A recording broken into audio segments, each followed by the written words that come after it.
For items, do I have a motion to approve items C1 and C2? Make motion. Ms. Ancona, and a second.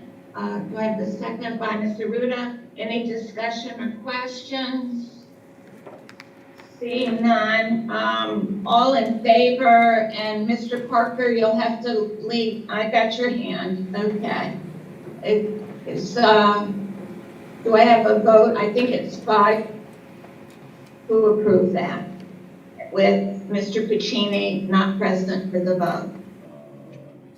The next is guide to board meetings, which normally we do when we have the public in the room and an opportunity for them to make comments, but this might be a good place, Dr. Gianni, for you to talk about the procedure or what we're trying to do during this pandemic era of getting questions from the public so they can be addressed either in your report at a board meeting or in one of the meetings that you may hold with parents separate from a board meeting. Yeah, I was actually going to... You're muted, so we can't hear what you're saying. Okay, I was actually going to hit that during public session. Is that where we are? Okay, yeah, we do have a couple. Okay, yes, so while we are on virtual meetings, in our business meeting notices, we have been putting out that you could submit questions for the board and myself. Those questions do need to arrive at the district clerk's email the Monday before the meeting, so we can prepare for them. I do know that we did get a number of questions over the last couple of days. And quite honestly, with the storm closure and everything else, I haven't had a chance to look at those, but they will be addressed either through a Q&A or through one of my parent meetings or even the next board meeting. I am hosting a parent meeting next week, which I'll talk a little bit about later. But you can certainly send any of your requests to the district clerk, and through one of our mediums, we'll certainly respond to them. But I do have some that did come in prior to that I can talk about. Kind of like, obviously they're all about the reopening plan. I don't know if maybe I should hold it until we talk about the reopening plan to make it a little easier, or would you like me to read? I have 6 questions here. That were submitted, and they're all related to the reopening plan.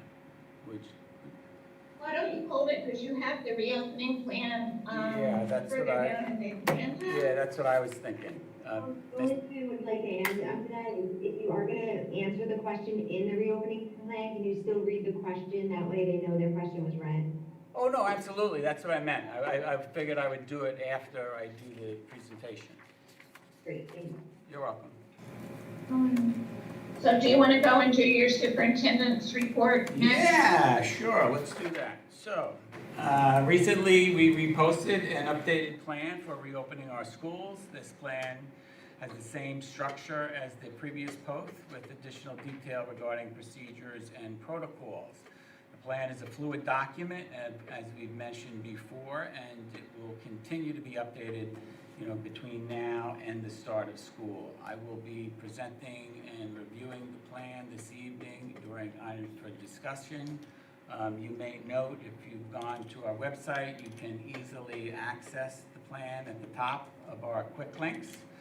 Also, at that link, we made available, you could find the results for the various surveys that we did with our students, faculty, and families regarding remote learning and reopening. So we did provide those links there as well, because we had been getting some questions about what the survey results were.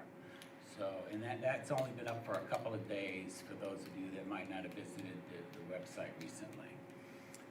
Next item, and last week on Friday the 31st, I held a Facebook Live event to give our parents a brief overview of the reopening plans. The event was recorded and can be viewed on our YouTube channel.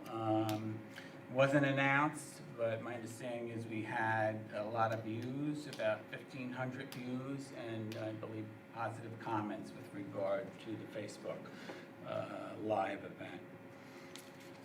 District-wide parent meeting. I had planned to hold another virtual district-wide parent meeting this evening on Zoom. However, storm and power outages issues moved our board meeting to this evening. So I've rescheduled the meeting for next Wednesday, August 12th. I plan to present and review the plan for reopening schools and answer any questions that the parents may have. Parents can review the plan on our website and submit questions ahead of time to the district clerk. And then, I'm sorry. Do you have a question? Sorry, yes, the time for that meeting? That'll be 7 o'clock. Okay, We have a letter going out to parents tomorrow. Okay, thank you. And then finally, the lottery for full-day pre-K spots will be next week on Wednesday, the 12th. And the lottery will be virtual and streamed on our YouTube channel. 1 o'clock? 1 o'clock? Was it 1 o'clock? 1:30. 1:30 for that. And that's all the announcements I have, Ms. Hayes. Okay, with regard to next Wednesday's virtual meeting with parents, do you expect to have any more information or guidance from the governor's office or the commissioner of education before then?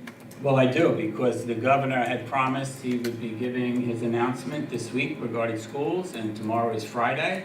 So I expect the governor will make his announcement tomorrow on schools. So I think I will have additional information. I don't know what it'll be.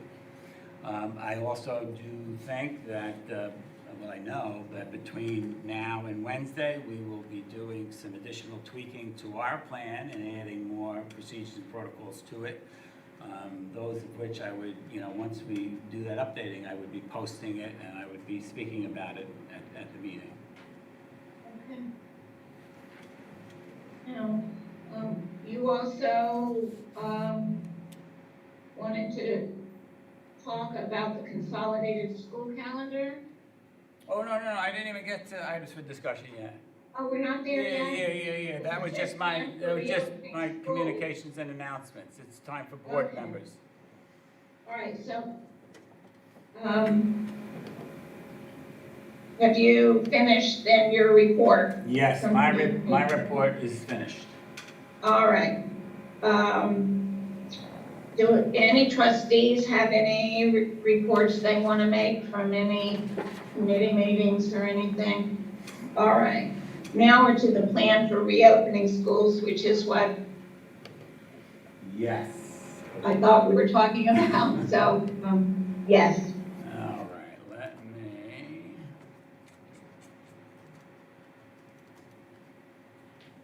What just How do happened? I move this thing? You should have your screen there, it's okay. Okay, I see. All right, yeah, so I prepared a PowerPoint to give you an overview of the plan rather than trying to read through the document. So our reopening plan for this school year had many contributors. I know the board is aware, and I know I've shared with the parents, that working off of several documents that we got from other states with regard to guidance, because New York's guidance came out rather late, we were working off of highlighted documents from Maryland, Connecticut, as well as New Jersey with regard to our planning. And based on that guidance, we developed some committees to take a look at what we felt we needed to focus on with regard to reopening.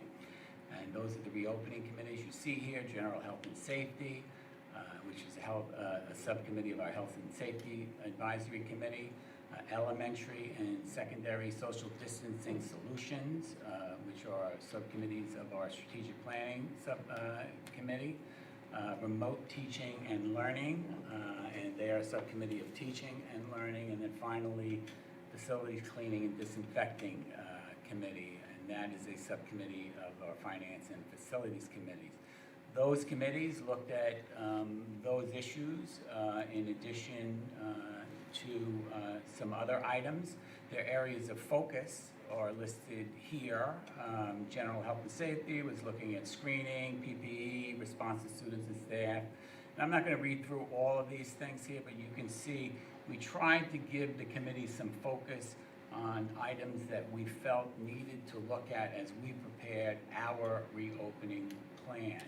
Social distancing committees was obviously a big job. That's why we separated into two committees, and also recognizing that elementaries and secondary buildings are quite different.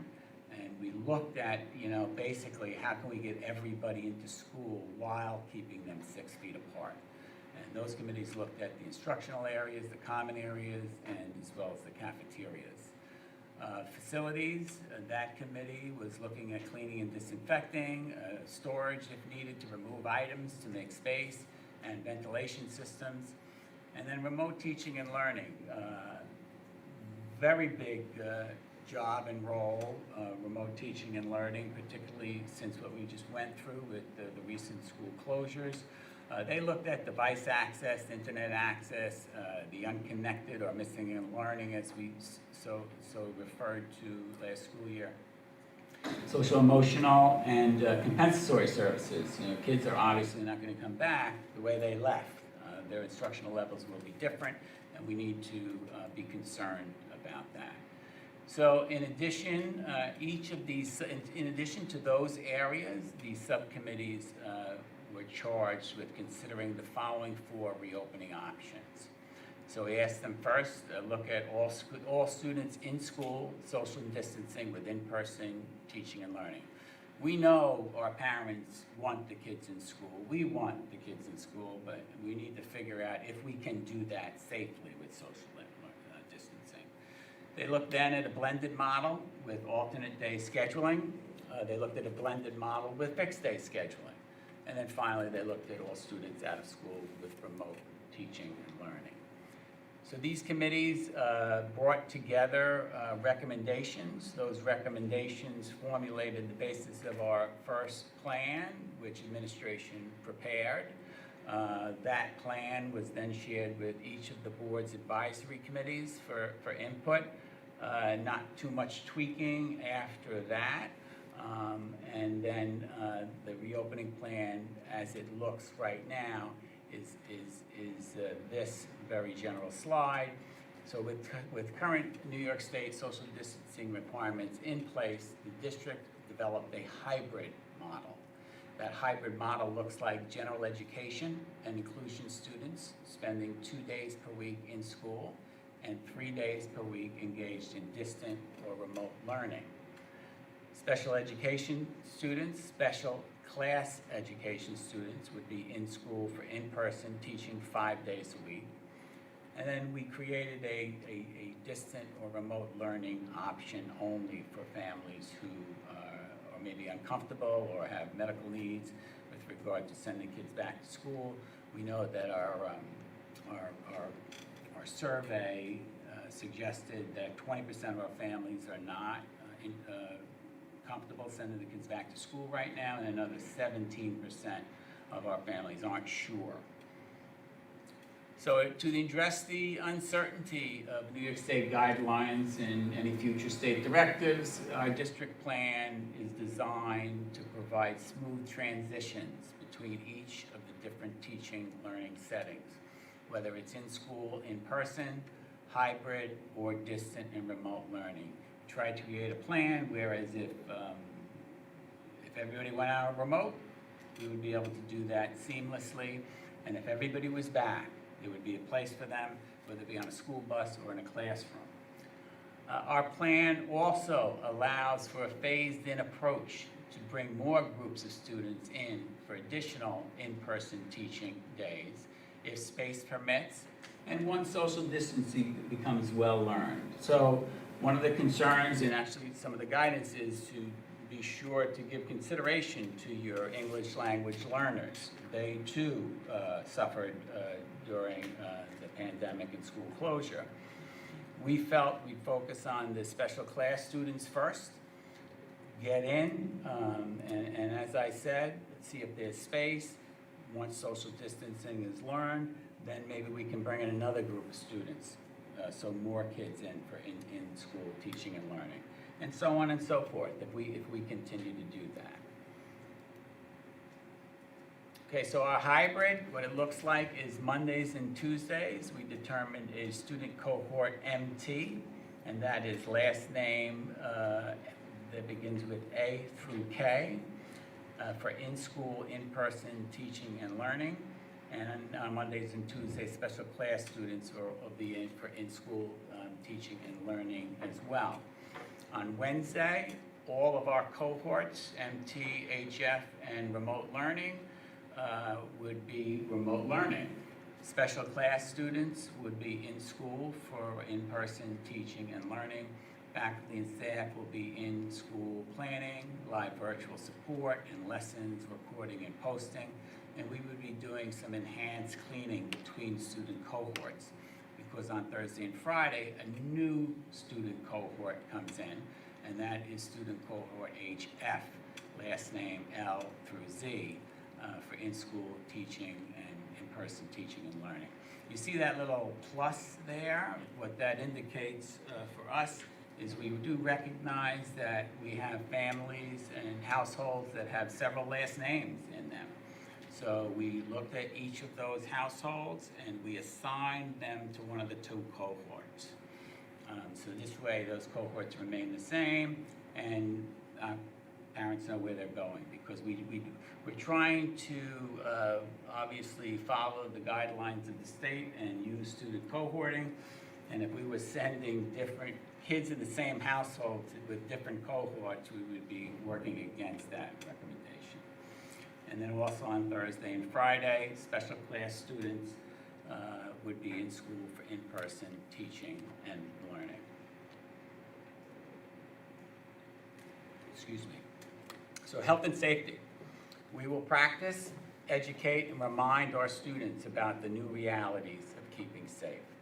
Prevention will be accomplished by following the recommendation of our health authorities, obviously, and they will be regarding health checks and screening, healthy hygiene practices, social distancing, protective equipment and cloth face coverings, and management of ill persons, and cleaning and disinfecting. So health and safety, families will be expected to monitor their children for symptoms of COVID-19. Faculty and staff will self-monitor and complete a COVID-19 screening questionnaire before leaving for work each day. And essential visitors will complete a COVID-19 screening questionnaire before they are allowed to enter the building. 4 questions are listed below here. Basically, do you currently have a temperature greater than 100 degrees? Do you have a cough or shortness of breath? Those are the symptoms. In the past 14 days, have you gotten a positive result from a COVID-19 test? And in the past 14 days, have you been in close contact? And that close contact is defined by within 6 feet for at least 10 minutes with anyone who either tested positive for COVID-19 or developed symptoms. So in addition to the screening, we are asking families to do at home, requiring faculty and staff to do before they enter, and all essential visitors coming into the building, all individuals, faculty, staff, students, and essential visitors will have their temperature checked before entering the building. Do you have a question? Do you have a question? Yeah, can you scroll back up to that previous page? No, go there. Down one? Yeah, question about the. I'm having question. your sound, you're echoing on me in here, Mr. Trent, I'm sorry. Is that the slide? Yeah. Number 8, I have a question about the language in parentheses where it says, within 6 feet for at least 10 minutes. Mm-hmm. Can you tell me why that language is there? That is a definition from one of the health authorities, Mrs. Trent. I'm sorry, I don't recall where it was from, but I could certainly find that out for you. But that is why that language is there. I just find it a little bit confusing, for someone, you know, who would answer in the negative to that question because they feel like it hasn't been 10 minutes of them being in the presence of someone responsive. I just feel like, you know, it should be a little bit more clean cut than the best advice there. So the question that often comes when you say close contact with someone, you know, those individuals usually say, well, what does that mean, close contact? So that's why that definition came about, so they could describe what close contact looked like. I think the health authorities didn't want folks to think that if you walk by somebody that has tested positive for COVID-19, you're going to get COVID-19. So that's why that definition was developed. I think that came from the CDC. I think those guidelines are right from the CDC, Dr. Gianni. I'm sorry, could you say that again, Mr. Rhodes? I'm sorry, I think those guidelines are right from the CDC. Okay, thank you. Can I move on, Mr. Trent? So we're good. All right, now, let's see where I was. Okay, social distancing. So while in school, students, faculty, and staff, and essential visitors will be asked to maintain a distance of 6 feet from each other. The request will pertain to all classrooms, bathrooms, hallways, common areas, and while on a school bus. Face coverings that completely cover the nose and mouth will be required for all employees, students, and approved essential visitors. Face coverings must be worn upon entering the building in all classrooms, bathrooms, hallway, common areas, and while on a school bus.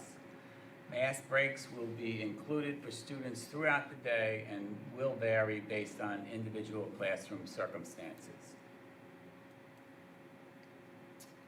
Facilities. Our physical spaces will be configured and maintained in a way that provides the maximum possible protection from spreading the coronavirus. The district will follow health guidance related to social distancing and other safety measures. In our classrooms, desks will be spaced at least 6 feet apart in every classroom or some alternative learning space and face the same direction. In cafeterias, meal service may be staggered at each school to the extent practicable to allow for appropriate social distancing.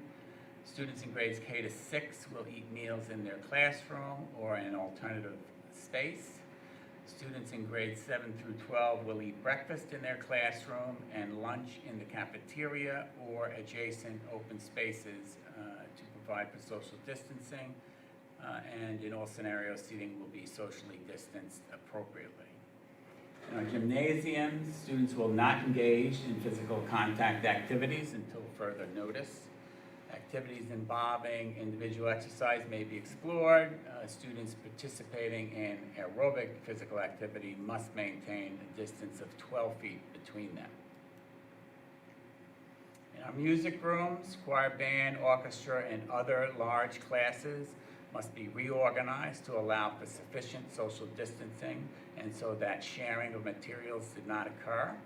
For students who are singing or playing wind instruments, the distance of 12 feet between them must be maintained.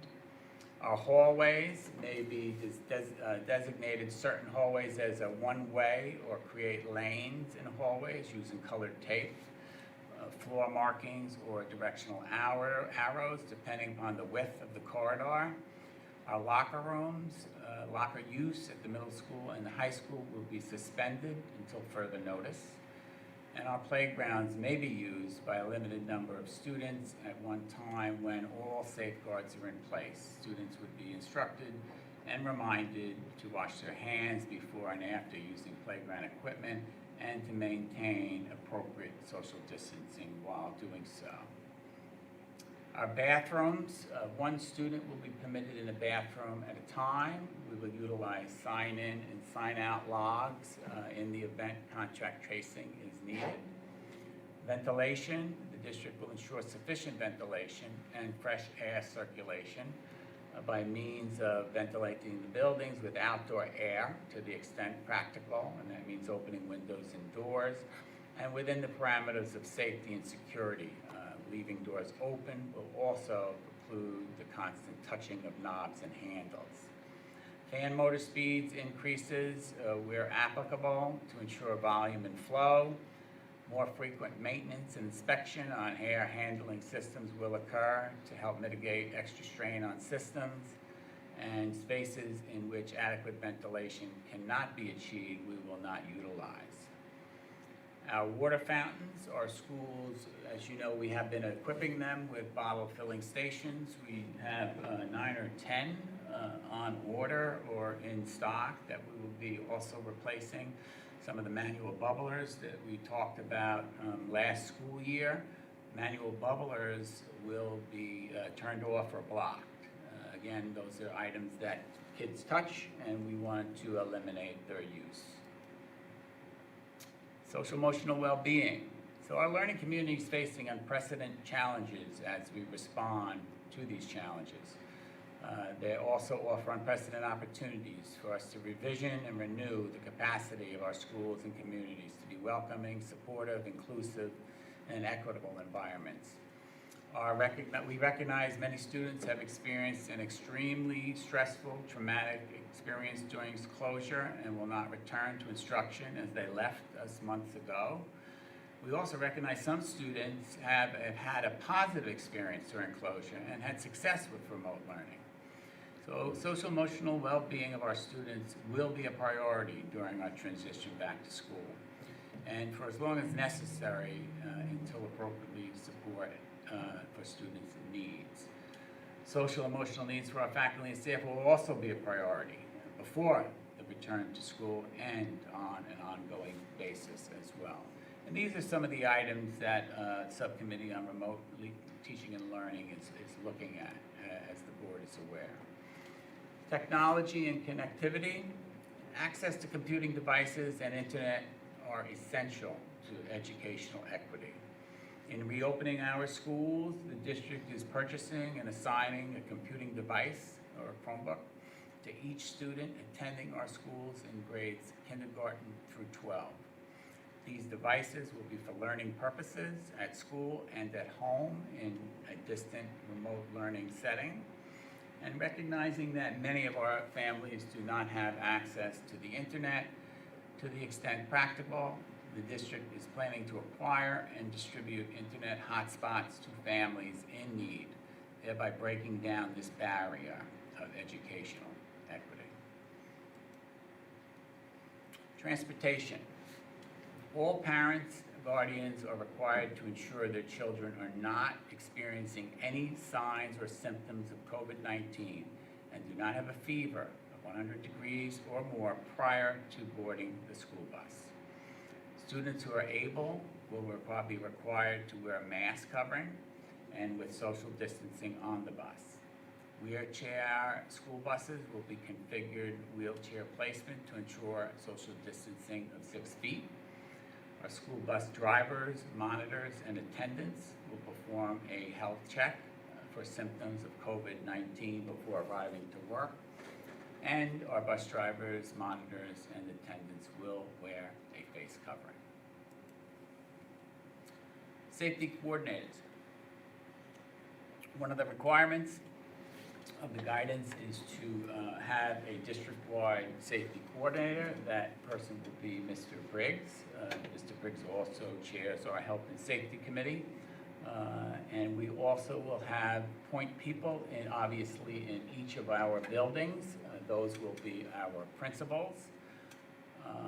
And in our plan, while on the slide you just see names, in our plan we have phone numbers and email addresses, so they're easily contacted.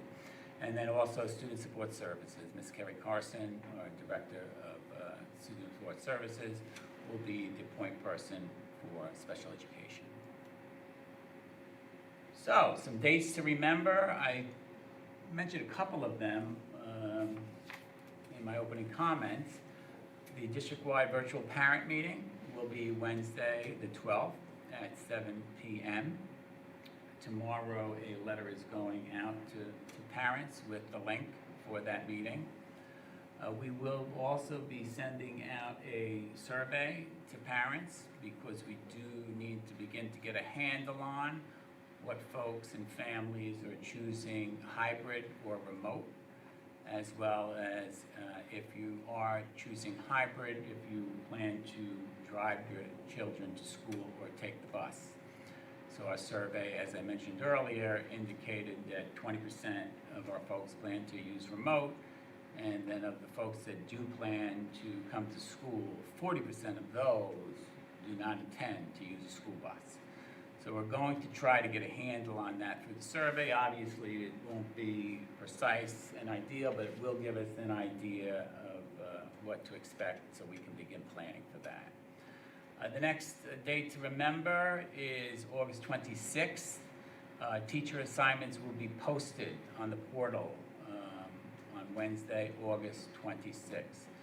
So one of the benefits of closure was that everything went digital. So a letter will not go home with regard to that, other than the letter saying to check the portal. Some items will need to be sent home and sent back, but in terms of teacher assignments, we are going to facilitate and impress upon our parents to check the portal. The portal, obviously, we have found to be the easiest and best way to communicate with our families. If we do have our families utilizing the portal, we will miss no families in moving forward. Have a very tentative date that, quite frankly, I didn't even talk to technology or our principals about yet. But when school, first day of school opens up on the 8th, that will be one cohort of children, and I expect we will be distributing Chromebooks on that date. I don't want to wait till the first date for the second cohort or the remote folks. So we do need a date to distribute those Chromebooks, and my tentative date will be on the 7th to distribute for cohort remote learning and cohort HF for Thursday, Friday folks. And then finally, our first day of school will be on Tuesday, September 8th. So before I take questions from the board, shall I go through some of the questions that I have from the public? Ms. Hayes? Yes? Okay. Yes, please. Okay, so one of the questions are therapy and related service sessions for students in inclusion classes. So in addition to being included in the gen setting, many of our inclusion students do have related services that they have, usually on pullout on other days. So what's happening with those? So related services, speech therapy, occupational therapy, physical therapy, and school counseling will be scheduled and prioritized on the students' in-person days. Individual scheduling and planning will occur in accordance with each child's individual education program. Naturally, there may be times, and I'm just going to tell you by practicality, there may be times that might not occur, and some things may have to happen virtually, but our plan is to do that on the days that the kids are in session. Okay, what will remote learning look like? Will cohort RL be the same for cohort MT and HF, and who are coming in 2 days a week? That's an excellent question, and quite honestly, I cannot define what it will look like now, but I can tell you it will be similar, but it will not be the same. It will also not be what it was when we left during school closure. Our plan is to have lessons to be recorded and posted by teachers. Teachers will also use platforms such as Screencastify and other virtual lesson platforms. Live classroom streaming, unfortunately, will not and cannot occur to any great extent because we simply don't have the broadband to do it. We do have the capability, but we don't have the capability for a large group of teachers to be doing it at one time. But we will be looking down the road. Live support will occur, and a lot will have to do with what our numbers are with regard to students out on remote learning. So if we have a greater number of students out on remote learning, we may be able to dedicate staff to that. And until we know those numbers, we won't be able to get a real solid answer in that. But to answer the question, it will be similar, but not the same. If you start remote learning and later feel comfortable sending your kids to school, will you have that option? Yes, you will. However, it won't be, I want to come back tomorrow. So we're looking right now for secondary as in quarterly. So if you choose to go out right away, you would be permitted to come back in on the second quarter. If you choose, obviously we would need some notice for that. And at the elementary, we use tri-semesters, and we would look at that semesterly as well. I have 1 Chromebook and 3 kids. How do I get more Chromebooks? As I mentioned earlier in this presentation, we plan to distribute a Chromebook for every child. It's going to be a one-to-one device. So if you have 3 children in grades kindergarten through 12, you will get 3 Chromebooks for your children to use both at school and at home. What's the plan to address ventilation in buildings, specifically Bellport Middle School? I think I mentioned that earlier. We are ensuring sufficient ventilation and use of fresh air, and by means of ventilating the building spaces with outdoor air as much as we can. Obviously, opening windows and doors, but we do need to worry about security measures as well.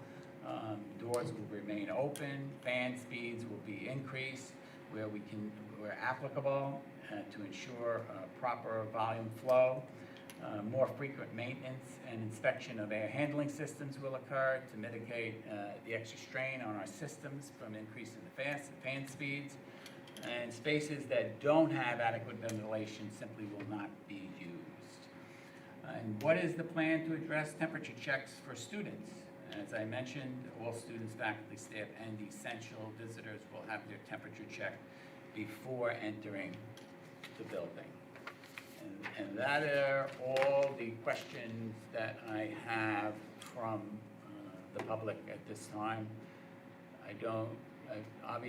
Can I take the slides down? Because I can only see some. Yes, please. Okay, let me just unshare my, I can figure that out.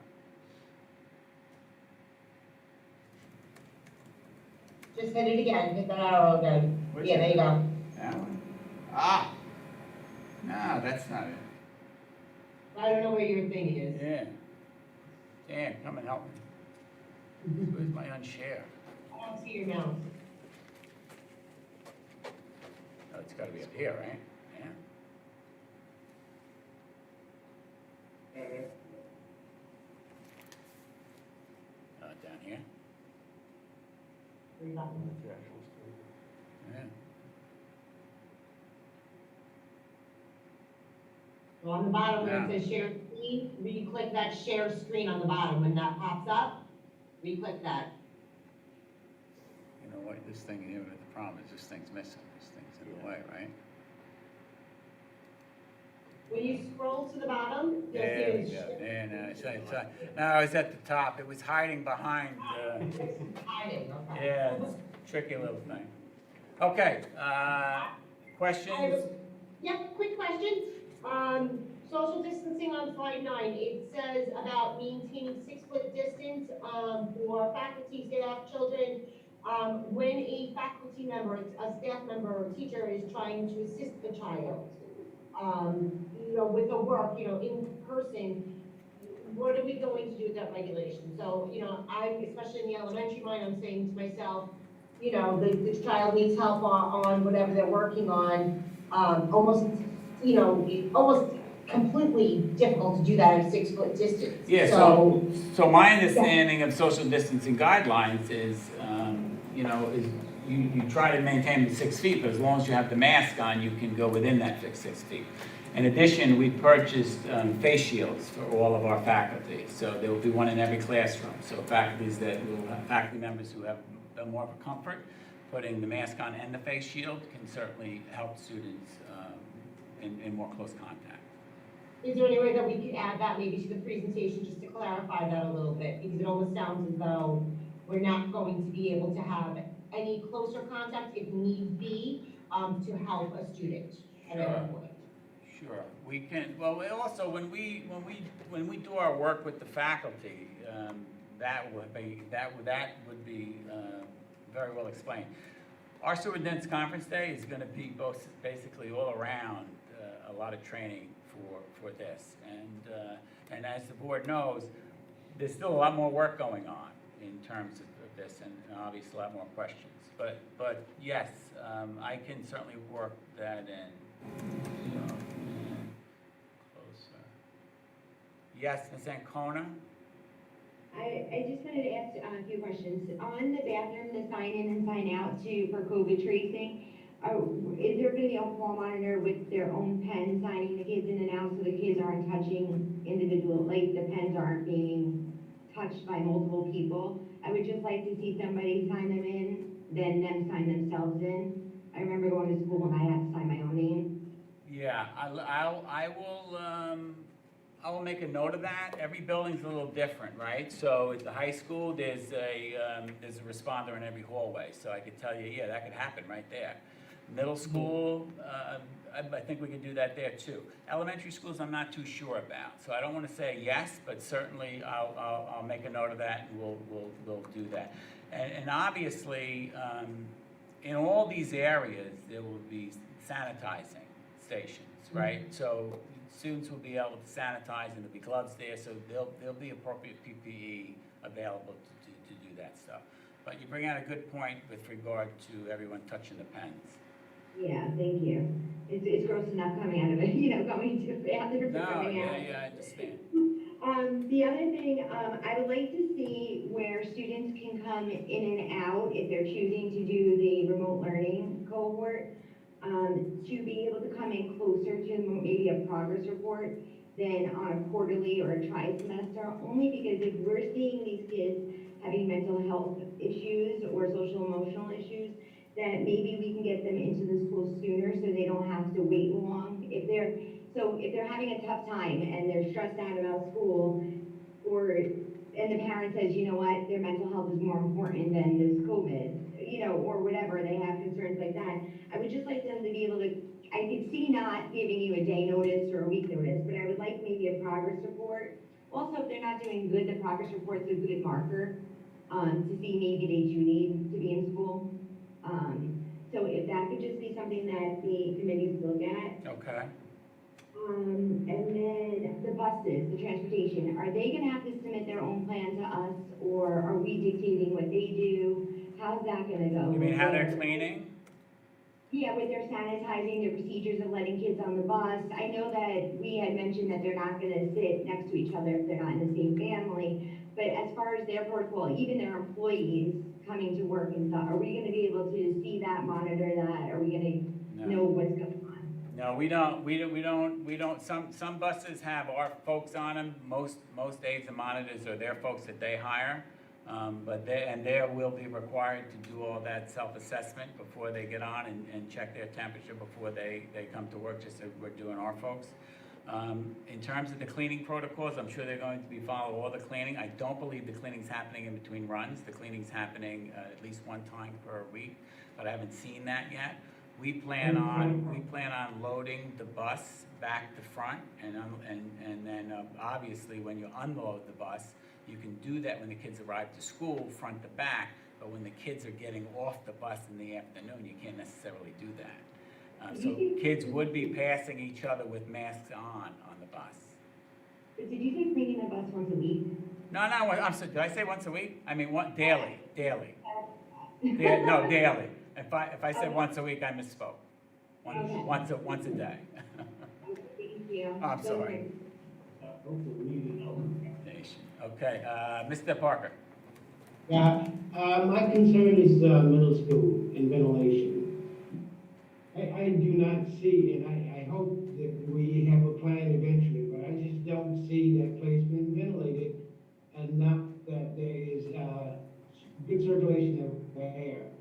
I'm concerned there. What do you? The circulation of the air at the middle school? Right. I'm sorry, what's the concern? The windows don't open really, windows barely open. And there's just not a lot of air circulation going in and out of that building. So those classrooms, even though they are now smaller, but I worry about it's just been too hot in there, especially with the virus and all. Well, listen, if the room cannot be properly ventilated, we're not gonna use it. So with, obviously some windows at the upper levels do not open all the way for safety reasons, and then, that'll have to happen. Maybe additional fans will have to be added. Those are all things that we'll be looking at as we move down the road in terms of implementation of the plan.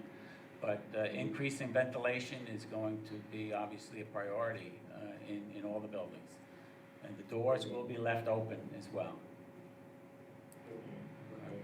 And just briefly, back to the buses. So, do you think those buses are really gonna be crowded, or will they be, I'm just concerned if the bus is full, kids will be sitting next to each other. And, wow. Well, we will be blocking off seats. The bus company will be doing that. I don't think they will be crowded simply because, we're bringing back 50% of the kids. 40% of the families said they're not taking the bus. We're gonna run the route as if everybody was coming. And then what we're gonna need to do is look at the buses the first couple of weeks. Because I think what we will find is some of the buses in our high-density areas are gonna be full. And we gotta get ahead of that and maybe put different routes on. The low-density buses, they're not going to be full. We're gonna see buses run around empty. So we're gonna probably have to redeploy some of the buses from the low-density areas to the high-density areas, because we know what those areas are. And, sometimes 12 kids get on a bus at one stop. So, but we'll get ahead of that, and unfortunately, it's gonna be one of those things that we're gonna have to deal with when we open. We can look and plan the best we can, but, there'll be some instances we'll have to change the routes. But I don't want there to be a situation where a student is left at a bus stop. No. If something like that, we'd send another bus right away. I had some questions. Okay. So I heard something this morning, and it made me think about when I was in school, and how we went from classroom to classroom. I thought it would be a good idea to consider having teachers go from classroom to classroom when feasible, to limit the amount of students transitioning from room to room. So that's something that was looked at, and in some instances, it may be able to happen, but at the secondary level, it's rather difficult because so many kids change different classrooms.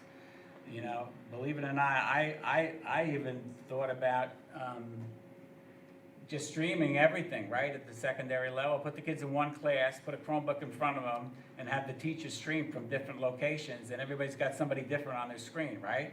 Perfect world, right? We don't have the broadband to do that. So unfortunately, the kids got to move. So at the secondary level, that's going to be a little difficult. They are obviously looking at doing it wherever they can. It's more doable at the middle school level where kids are grouped more. But once you get to the high school, they're really just about all over the place, except for ninth grade maybe. But the principals are looking at that. So Broadband problem, that we don't have it or it's not available. With the broadband? The broadband problem, right, in order to do your, Yeah, the your broadband dream problem. of putting everybody in a classroom with a Chromebook and they have different teachers on the Chromebook. So the broadband problem has to do with finances and requests well in advance to do that. I'm told we'd have to triple our broadband to be able to. At minimum. What? At minimum. At minimum, triple our broadband to be able to do that. But don't get me wrong, it's something we're looking at. It's just that we're not going to be able to do that in September.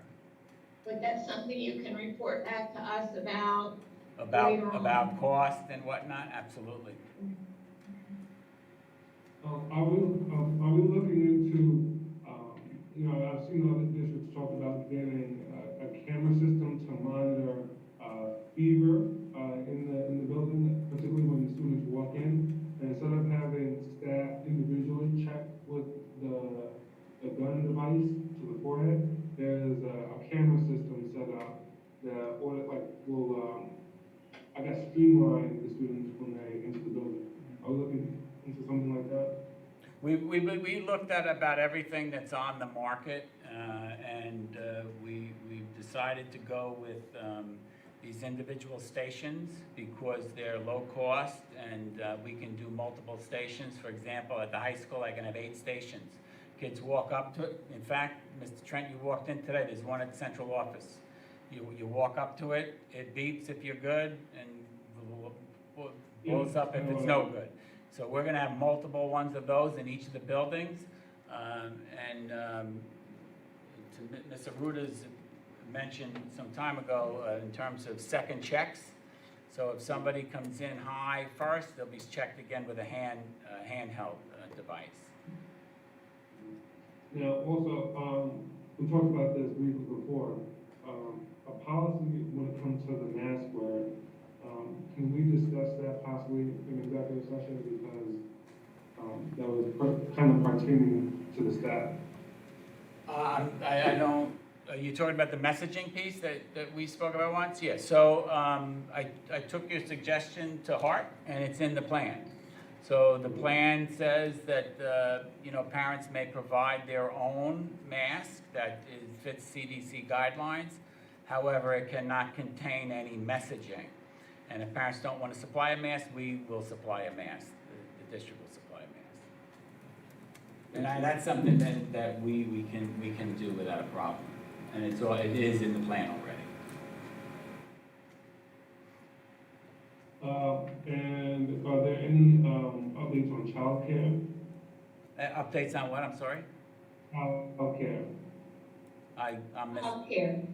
Childcare. Oh, childcare. So we are exploring childcare with YMCA. We got some prices from the Y. We are not going to be doing before and after school extended care. We have a few families that took advantage of that. We were quite concerned about doing that because at the elementary level, what it does is it mixes your cohorts up.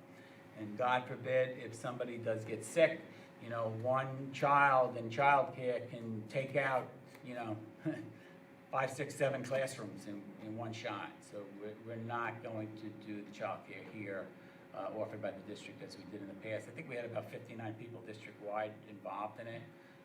But we are exploring using YMCA and Scope. I know we reached out to both. We heard from the YMCA already, and we did get some information on that. 2 more questions. When you said that the desks are all going to be the same way in the classroom,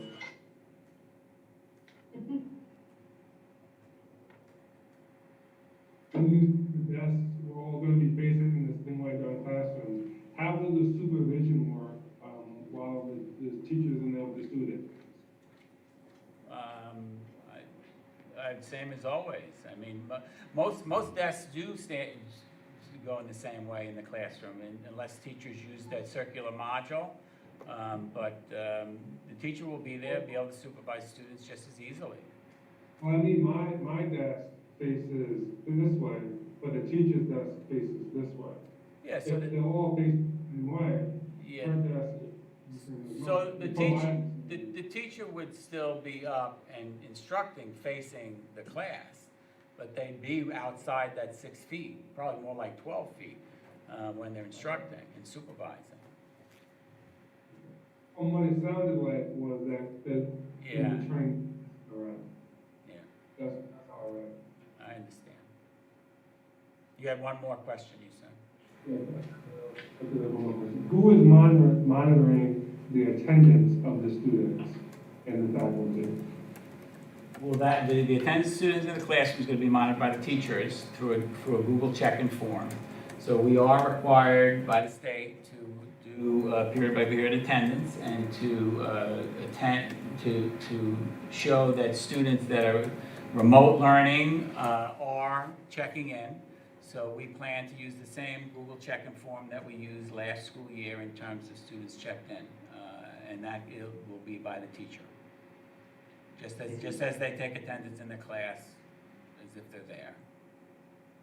And are we considering, I guess it's a question for the executive session, but I'd like to talk about sick time dedicated to COVID, when we reopen the schools. Or we, say that again? Sick time dedicated to COVID. Sick time dedicated to COVID? I don't understand the question. So instead of using your own time, should you come down with, COVID-19, there's specific time allotted to that if you need to take out, 2, 3, 4 weeks of your time. Is that what you said?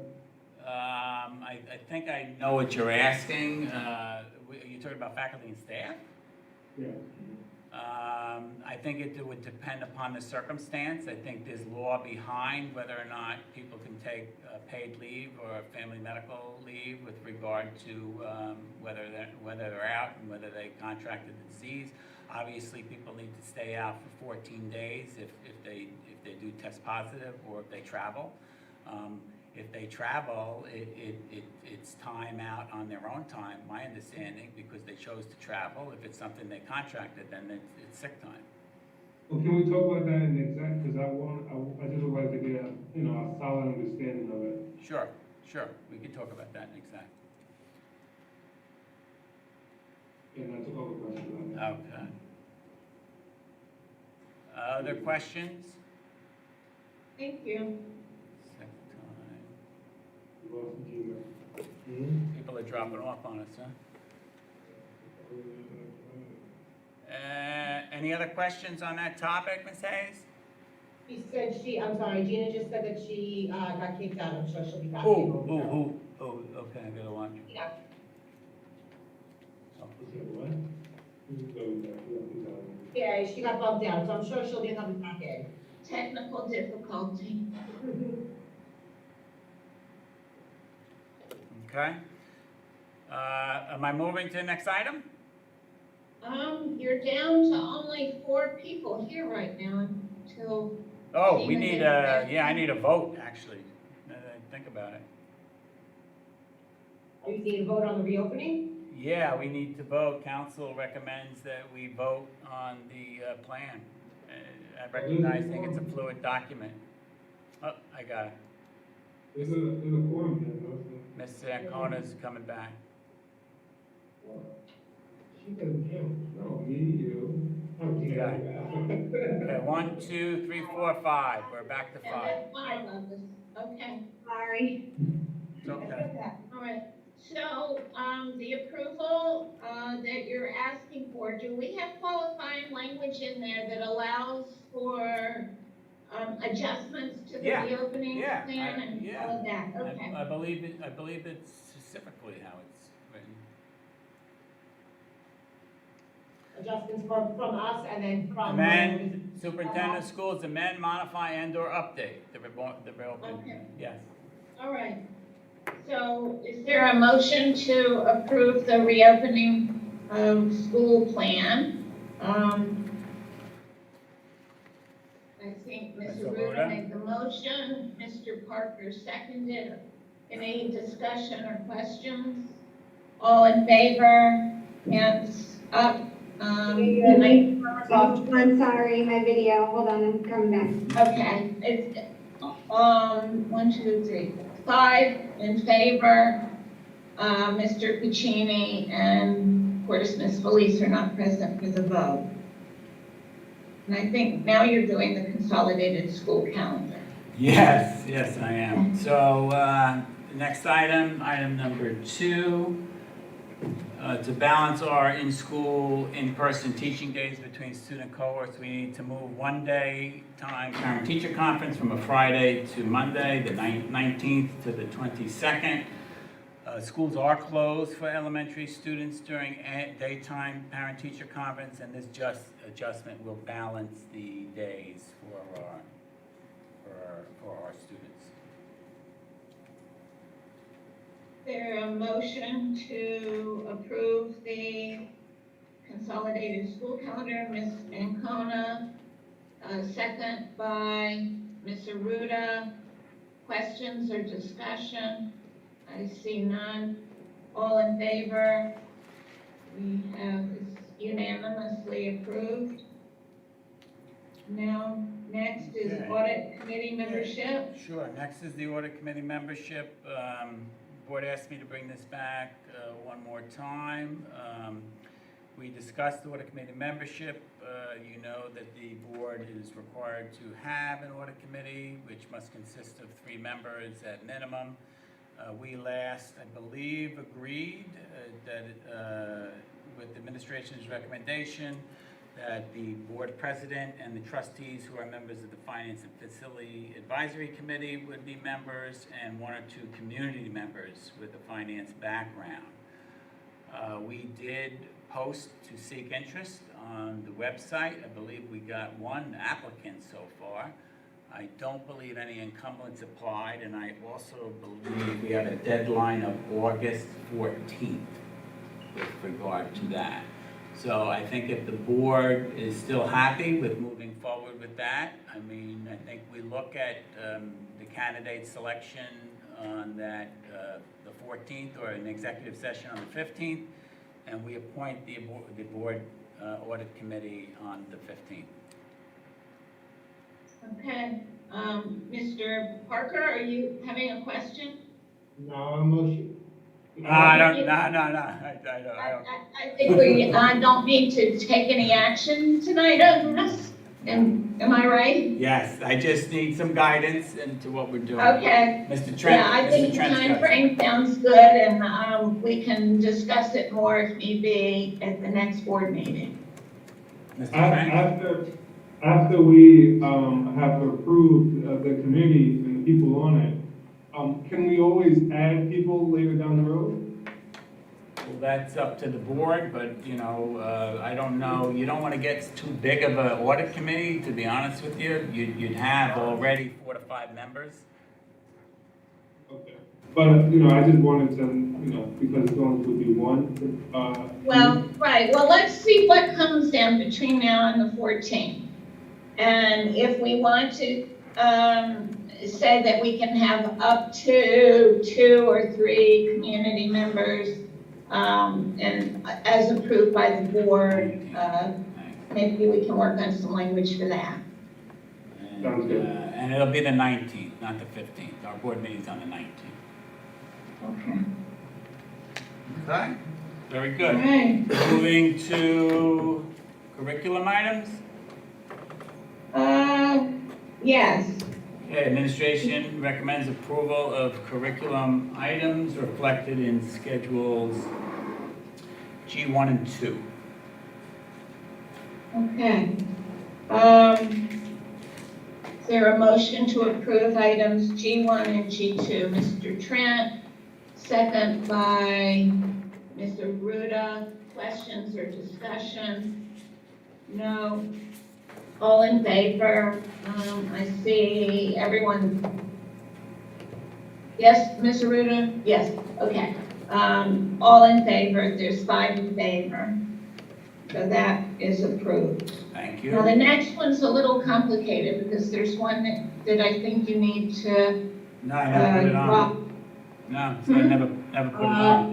Yeah, it's down there, it's down on item 10. Each 10 is attached, but it's not attached from each one. Yeah, I'm gonna do 1 through 9. Yeah. Okay, that's what I meant. I just wanted to get, okay. Administration recommends approval of personnel changes reflected in schedules H1 through H9. Okay. Is there a motion to approve the changes in H1 through H9? Ms. Ancona, a second by Ms. Aruda. Any discussions or questions? Seeing none, all in favor? Okay, that's unanimous of all the 5 of us who were voting. Okay, moving on to business items. Administration recommends approval of business items reflected in schedules I-1 through I-13. Is there a motion to approve items I-1 through I-13? Mr. Trent made the motion, a second by Mr. Parker. Any questions or discussion? Seeing none, all in favor, there's all 5 in favor, so that is approved. And now, let's see, any closing remarks by board members? Mr. Trent, do you have any announcements of anything? No. Okay. So if no one has anything further on closing, I thank everybody for attending. And we now need a motion to adjourn. Mr. Trent, and second by Mr. Parker. Okay. All in favor of adjournment, hands up. Okay, so we've all approved adjournment, and I hope everybody gets home safely if you're not at home, and that the people that you live with are all feeling better. Okay, see you all next time.